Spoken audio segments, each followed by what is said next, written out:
For most of human history, the most scarce resource was space. We fought wars for land and the natural resources it contained. Empires and nations fought for every inch of territory and scoured the planet in search of material wealth. As industrialization spread, the biggest, most influential companies were the ones that harvested physical resources. Oil, steel, railroads, and manufacturing were the defining industries of the time. The mindset of this era was one of zero-sum competition. There were only so many resources, only so much wealth. If you wanted more, you had to take it from someone. But at some point in the 20th century, things changed. We ran out of space. There was no more land, no more continents to claim. As the world started moving faster and faster, the source of economic value shifted to time. Time became the most scarce resource, and thus the most valuable. The space era gave way to the time era.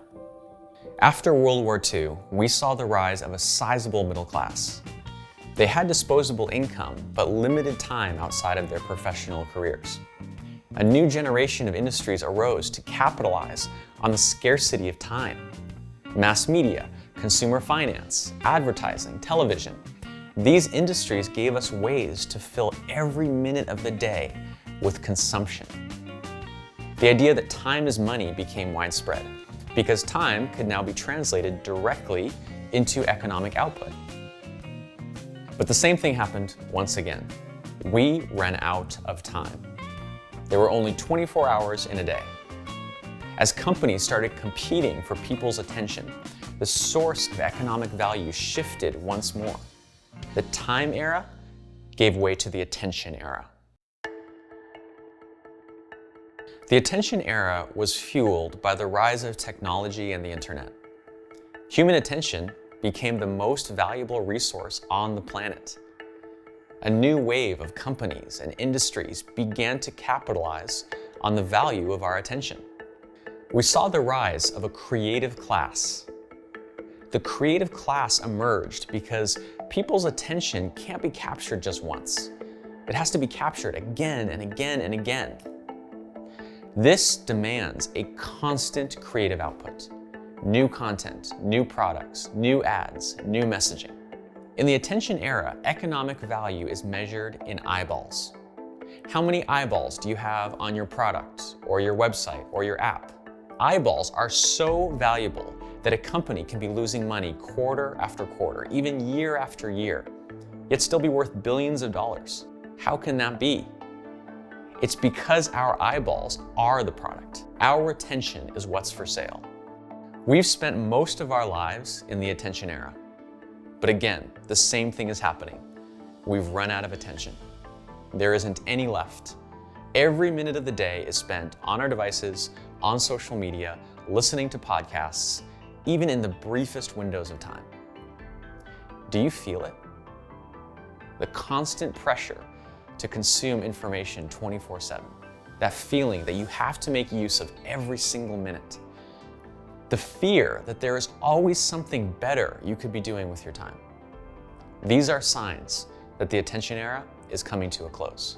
The attention era is giving way to the perspective era.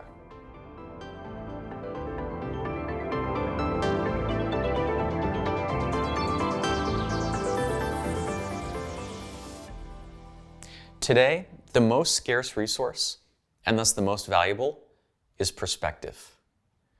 Perspective is having a point of view, an opinion about what matters and what doesn't. Perspective means holistic understanding, being able to see the full picture instead of getting caught up in tiny details. Perspective includes wisdom, an awareness of our own emotions and values. We have this constant feeling of information overload, of being flooded with information. What do people do in a flood? They seek the high ground, a hill to stand on that will allow them to rest, get their bearings, and make a plan. Finding high ground allows us to gain the perspective to step back and make sense of what is happening to us. This means taking on a leadership position in our own lives. It is up to you to think about your mission, your strategy, and your desired future. As futurist Paul Sappho says, point of view is that quintessentially human solution to information overload. In a world of hyper-abundant content, point of view will become the scarcest of resources.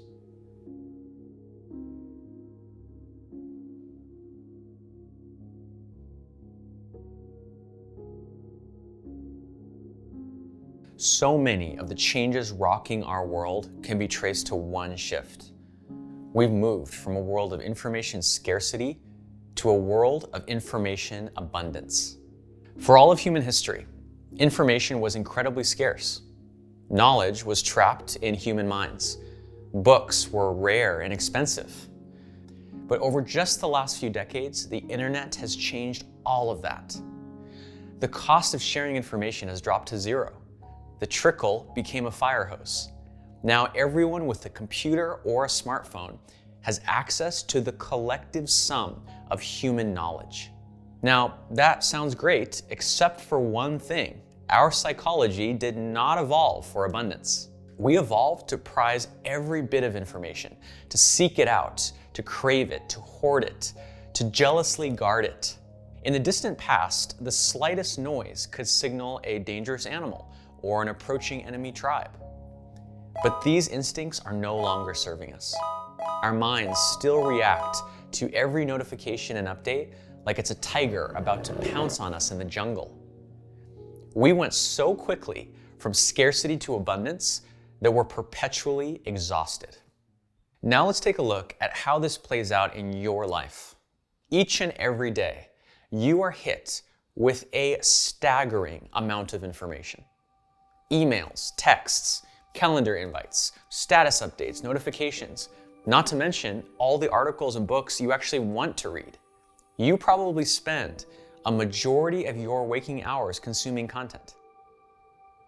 It no longer works to scatter our attention across a random assortment of different apps, reacting to the demands of whatever is most urgent.